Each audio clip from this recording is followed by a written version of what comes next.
that sense of humor that he had. You've had a couple of days now to consider what happened on Tuesday of this week, just to pivot to another subject here. That being what happened in a federal courtroom outside of Washington, D.C. in Alexandria, what happened in New York as well, as Michael Cohen pled guilty to some campaign finance violations, among other things. And I want to read a little bit from a statement you issued after those two things happened. You said, "This is not a witch hunt or fake news. These are real charges of criminal behavior. These are based on real facts, real evidence, and real testimony.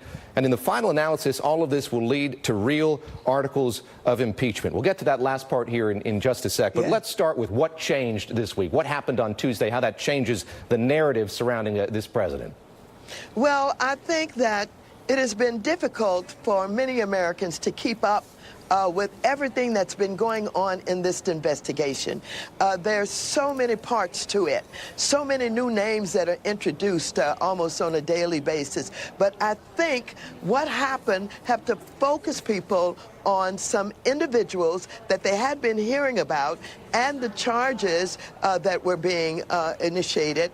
And absolutely, when this president was named as a co-conspirator, an unindicted conspirator in the hush money information that had been circulating for so long, I think that changed an awful lot.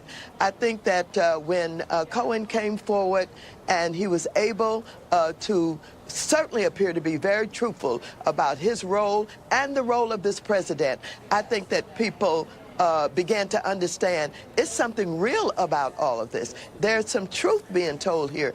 And you have someone who's willing to come forward and admit guilt and also name the President of the United States of America. And then we heard about all of this immunity that's being given. And this immunity, as everybody has identified, is not done lightly. This immunity is only given when there's clear evidence that the individuals have something to talk about, something to share that will be helpful in getting to the bottom of the guilty charges. I promised I would return to that last clause in that excerpt from your statement. That is that this will lead to real articles of impeachment. There's a lot of ink being spilled right now in papers across the country about whether Democrats should run on this issue, how much they should be talking about impeachment as they campaign for office ahead of the midterm elections. What's your perspective on that? How does what happened on Tuesday change that conversation within your party?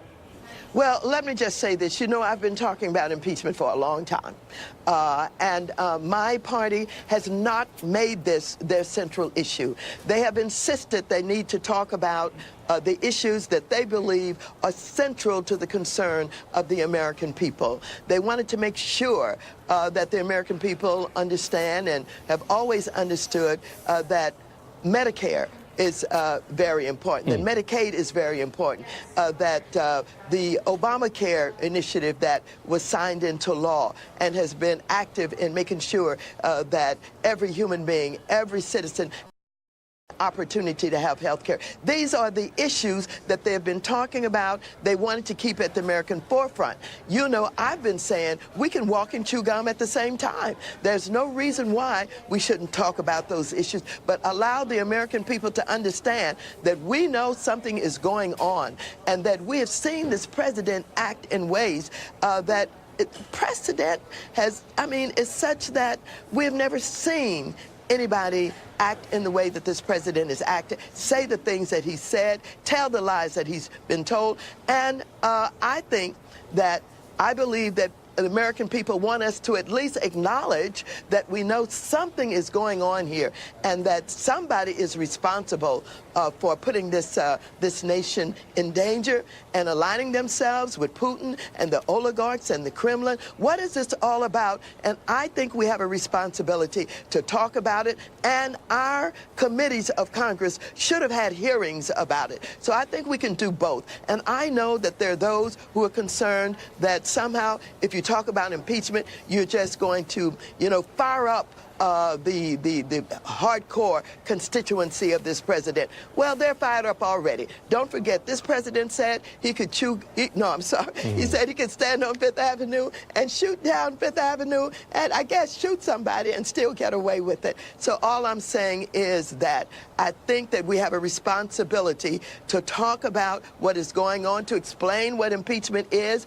and to see how the discussion goes. I believe, of course, that this president can be impeached, will be impeached, and certainly has, committed the kind of crimes and, high crimes and misdemeanors that is identified by the Constitution as such that would qualify him for impeachment.